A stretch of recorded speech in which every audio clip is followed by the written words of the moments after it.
Quando você tem uma dívida judicial, é possível fazer o parcelamento dessa dívida?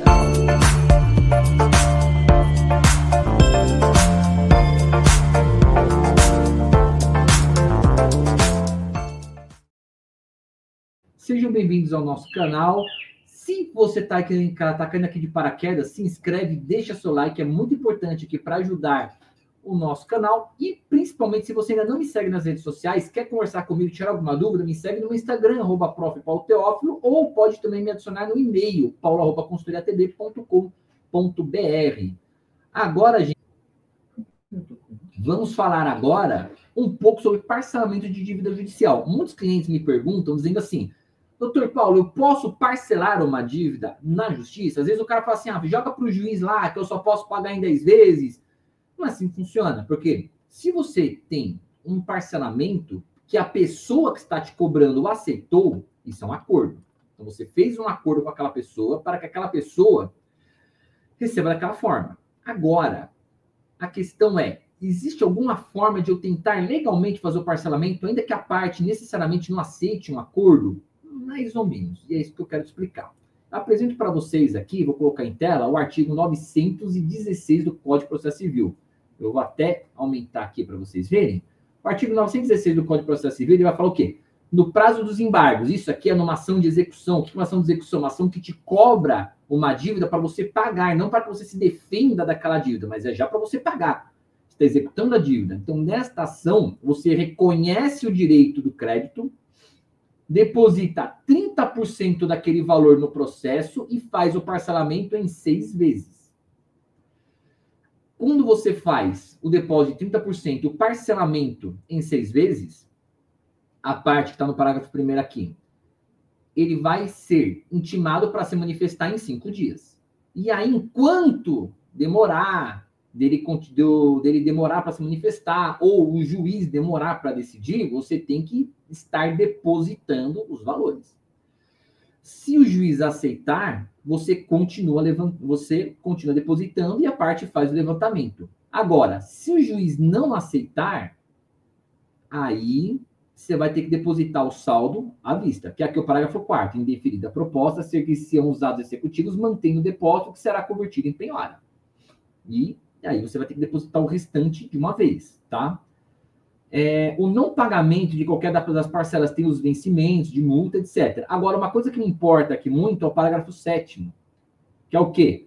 O disposto neste artigo não se aplica ao chamado cumprimento de sentença.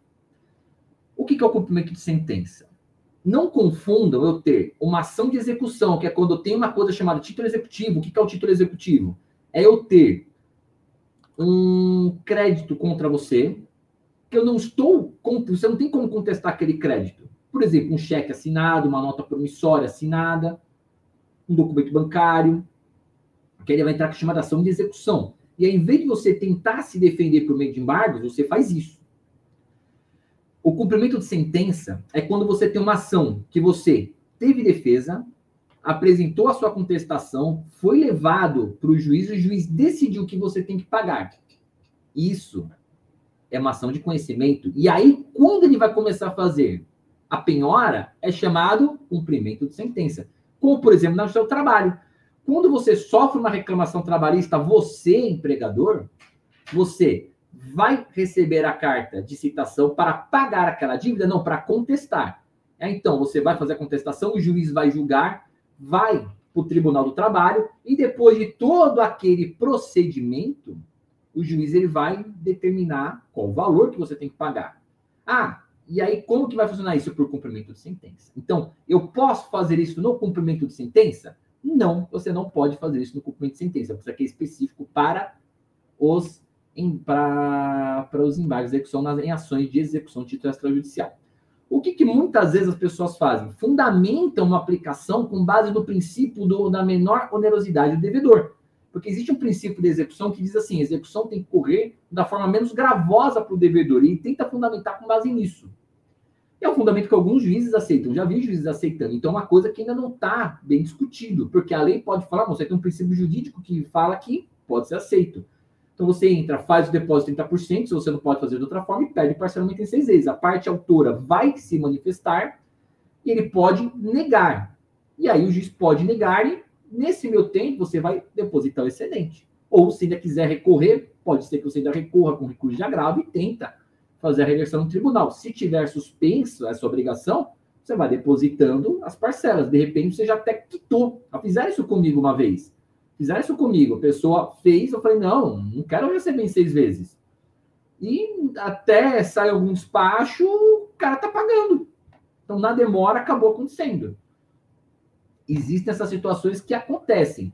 É legítimo? Em tese, não é legítimo, tá? Em tese, você só pode fazer isso no cumprimento de sentença. E, se você fizer isso no cumprimento de sentença, perdão, você não pode fazer isso no cumprimento de sentença, né? E se você fizer isso no cumprimento de sentença, a chance de ser indeferido. E aí você vai ter que pagar o saldo à vista. Então, a gente diz assim que é uma tentativa que a pessoa tem de tentar convencer pelo princípio da menor onerosidade ao devedor. Certo, gente? Então é isso. Espero que vocês tenham entendido aqui o canal. Se você não é inscrito, se inscreve, deixa seu like. Ajuda muito aqui o nosso trabalho. Se quiser tirar alguma dúvida comigo aqui, você pode me chamar no Instagram, Teófilo, ou me mandar no e-mail, consultoriatb.com.br. Obrigado a todos e até a próxima.